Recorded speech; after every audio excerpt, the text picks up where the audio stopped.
Friends, my name is doctor Ayesha. आज हम यहाँ पर बहुत कॉमन टॉपिक डिस्कस करेंगे कि पेट के दर्द की क्या वजूहात हैं। एब्डोमिनल पेन जो है एक बहुत आम मिलने वाला मसला है। बहुत सारे पेशेंट्स हॉस्पिटल्स में राब्ता करते हैं।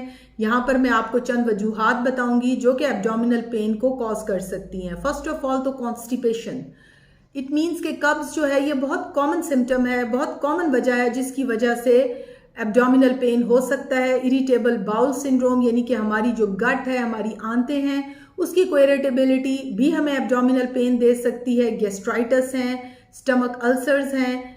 इसके अलावा जो है लेक्टुलोज जो है इंटॉलरेंस, यानी कि जो लोग दूध पी रहे हैं बाज़ औक़ात, उससे भी एब्डोमिनल पेन कॉज होता है कि हमारी बॉडी जो है वो मिल्क को एक्सेप्ट नहीं कर रही होती और उसकी इंटॉलरेंस की वजह से भी एब्डोमिनल पेन हो सकता है। इसके अलावा ये देखा गया है कि जो अपेंडिसाइटिस है यानी कि अपेंडिक्स की इन्फेक्शन भी abdominal pain, severe abdominal pain cause करती है, जो कि एक एक्यूट सर्जिकल इमरजेंसी है और इसको फौरी तौर पर इसको ट्रीट होना चाहिए। सर्जिकली रिमूव होती है अपेंडिक्स, ये भी एक बहुत बड़ा सिम्टम है। इसके अलावा देखा गया है कि जो गॉल ब्लैडर स्टोन्स हैं वो जो है गैस्ट्राइटिस कॉज कर रहे होते हैं, पेंक्रियाटाइटिस कॉज कर रहे होते हैं।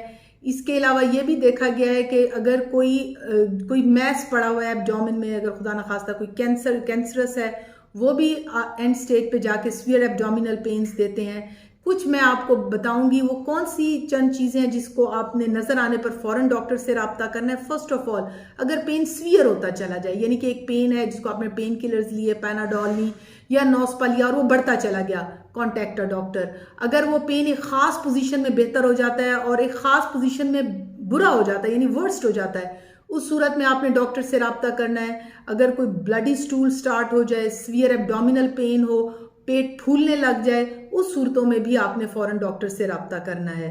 सो डियर लेडीज़ एंड जेंट्स जो मुझे सुन रहे हैं, अगर आपको एब्डोमिनल पेन है और किसी दवाई से आराम नहीं आ रहा, कॉन्टैक्ट योर फिजिशियन ताकि आप लोगों के एब्डोमिनल स्कैन हो, ब्लड सैंपल्स चले जाएं ताकि आप लोगों को अंदाज़ा हो कि ये पेन क्यों है।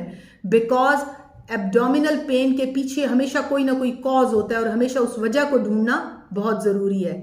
Thank you very much. Be blessed, be safe. Allah.